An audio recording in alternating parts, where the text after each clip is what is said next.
Bandi Sanjay alias Tanvi Yadav, Revathi వీళ్ళిద్దరివి చాలా చిన్న చిన్న టీవీలు, చాలా చిన్న చిన్న వ్యవహారాలు, చిన్న చిన్న యూట్యూబర్లు.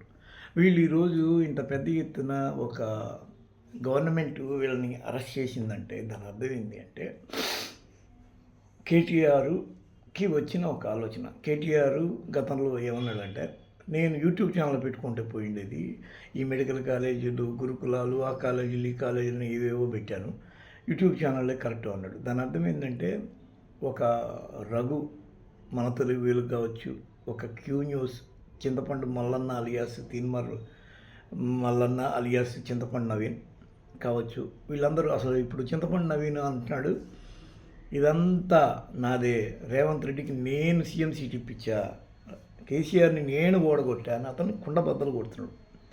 దీని అంతటిని బట్టి చూస్తుంటే YouTube, social media Ramoji Radhakrishna, Venkatakrishna, Harikrishna, Murthy, Samba వీళ్ళకన్నా మించి పెరిగిపోయింది. ఇప్పుడు అది మహావృక్షమై కూర్చుంది. అలాంటి వృక్షాన్ని మనం విత్తనాలు వేసి పదే పదే పుట్టిస్తే ఆటోమేటిక్గా మన చుట్టూ అవి రక్షణ కవచాలు పనిచేస్తాయన్న అభిప్రాయంతో కేటీఆర్ ఉన్నాడు.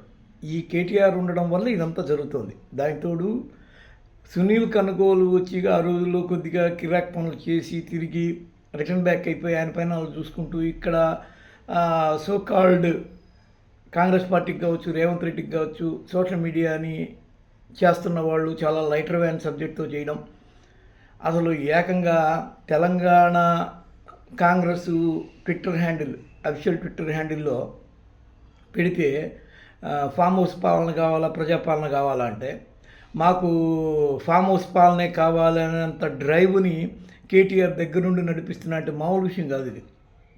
అంతేకాదు అసెంబ్లీయా, కలెక్టర్ ఆఫీసా, లేకపోతే జిహెచ్ఎంసీయా ఇవేవి తేడా చూడకుండా విపరీతంగా కౌశిక్ రెడ్డి లాంటి వాళ్ళని ముందు పెట్టుకొని పేపర్లు విసిరేసి గందరగోళం చేసి తోసి తన్ని వార్తలకెక్కి అరెస్టులు అయ్యి కేసులు అయ్యి మళ్ళీ తిరిగి వాళ్ళని శబాష్ అని చెప్పి రెచ్చగొడుతున్నాడు కేటీఆర్. అంటే ఒక వ్యూహరచన చేశాడు.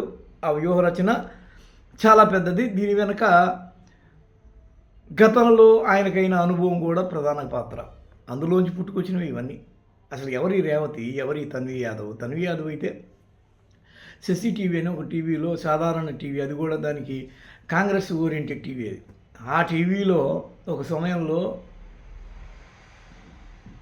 పనిచేసిన అమ్మాయి, అప్పుడు కూడా కొద్దిగా వైరల్ అయింది. అలాంటి తన్వి యాదవ్ ఈ రోజున వరుస పెట్టున కాంగ్రెస్ వ్యతిరేక బైట్లు తయారు చేసి చిన్న పిల్లకి ఓనమాలు తెలియదు. నాకు కూడా ఫోన్ చేసేది, ఇదేం సార్ ఇట్టుంది, అదేం సార్ అట్టుందని. నేను చాలా ఫోన్లు ఎత్తకపోయేది, అప్పుడు నేను ఏపీలో తిరుగుతుండేవాడిని. అయితే అలాంటి తన్వి యాదవ్ ఈ రోజున ఇంత భారీ ఎత్తున అరెస్ట్ అయ్యే వరకు వెళ్ళి ఎవరి తన్వి యాదవ్ అని జనాలు ఎత్తుక్కునేటట్టుగా జరిగిందంటే ఇదంతా కేటీఆర్ తీసుకున్న డెసిషన్. కేటీఆర్ ఎందుకు తీసుకున్నాడంటే ఆయన బ్యాక్గ్రౌండ్లో ఇది తీన్మార్ మల్లన్న ద్వారా నేను ఓడిపోయానని ఆయన స్పష్టంగా క్లారిటీగా తీసిపోయాక సోషల్ మీడియాని నమ్ముకోవడమే. నమస్తే తెలంగాణలో మనం ఏమి రాయలేం, అది జరగదు, నమస్తే తెలంగాణ ద్వారా ఏది జరగదు, ఇప్పుడు సాక్షి ద్వారా ఏది జరగదు, నమస్తే తెలంగాణ ద్వారా ఏది జరగదు. ఎందుకంటే వాటికి చాలా మొహమాటాలు ఉంటాయి. ఇటు ముఖానికి అడ్డు పెట్టుకుని ఇట్లా అనాలి వాడు, అశ్వత్థామాత కుంజరహ అని. అదే వీళ్ళు అట్ట కాదు, ఉన్నట్టు పబ్లిక్గా కొట్టోలు పడేస్తాడు. ఇప్పుడు ఏపీలో కూడా అదొక పెద్ద గొడవ. రిలీజ్ చేసే వాళ్ళ మీద కూడా వసూళ్లు చేస్తున్నారంటూ కేసులు పెడుతుంటే హైకోర్టు ఎక్కడ వసూలు అయ్యిందిరా నాయన అని కూర్చొని బాధపడుతుంది.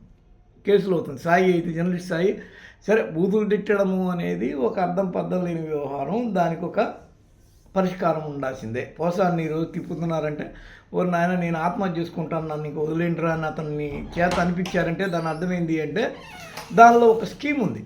ఆ బూతులు తిట్టడము అనేది దానిలో ఒక పద్ధతి పాడు ఉంటుంది. కానీ ఒక విమర్శ చేయడంలో మాత్రం ఎట్టి పరిస్థితుల్లో ఏది ఉండదు. విమర్శ చేయొచ్చు, కానీ ఇక్కడ తన్వి కావచ్చు, రేవతి కావచ్చు బూతులు తిట్టిస్తున్నారు. అది కూడా ఏంది, కాంగ్రెస్ పాలనలో మాకు అవి రాలేదు, ఇవి రాలేదు. మరీ ముఖ్యంగా ఈ మధ్య హైడ్రా ఒకటి తగలబడింది.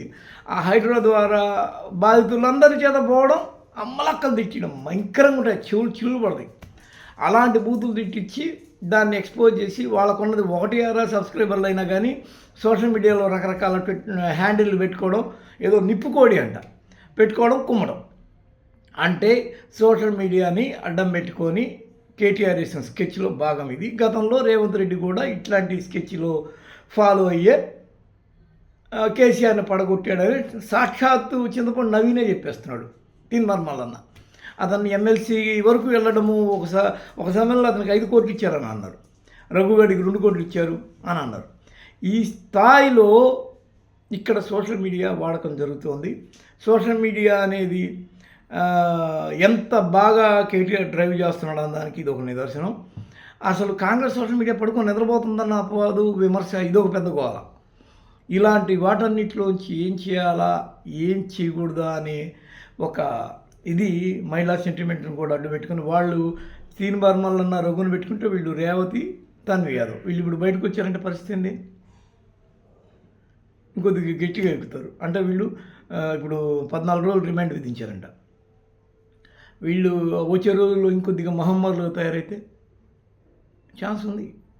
ఎందుకంటే ఇదే చింతపండు నవీన్ని బీభత్సంగా 32 కేసులు ఒకసారి అలా దండం కట్టి చూపించాడు అతను ఒక సమయంలో ఒక వీడియోలో.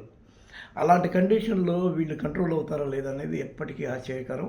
వీళ్ళు అవరు. ఎందుకంటే సోషల్ మీడియా అనే దాని మీద కేంద్రం మొన్న ఈ మధ్య వెంకయ్యనాయుడు అన్నాడు, సోషల్ మీడియా ఎంత మహమ్మారిగా తయారైందంటే కేంద్రం ఎన్ని ఆంక్షలు విధిస్తానని అంటున్నా కొందరు గగ్గోలు పెడుతున్నారు, అందుకని కేంద్రం వెనకడుగు చేస్తుంది. ఇది ఇప్పుడు 3 రోజుల్లో పాజిటివ్ అయింది, ఇప్పుడు భయంకరమైన యాంటీ సోషల్గా మారింది. దీని మీద ఒక నిర్ణయం తీసుకోవాల్సిందే. దీనికంటూ ఒక గుర్తింపు, దీనికంటూ ఒక అక్రిడేషను, దీనికంటూ ఒక అథెంటిక్నెస్ అవసరమే అని ఆయన ఫీల్ అయ్యాడు. అంటే త్వరలో కేంద్రం కూడా దీని మీద ఏదో ఒక నిర్ణయం తీసుకోబోతుందని మనకు అర్థమవుతుంది. That's it.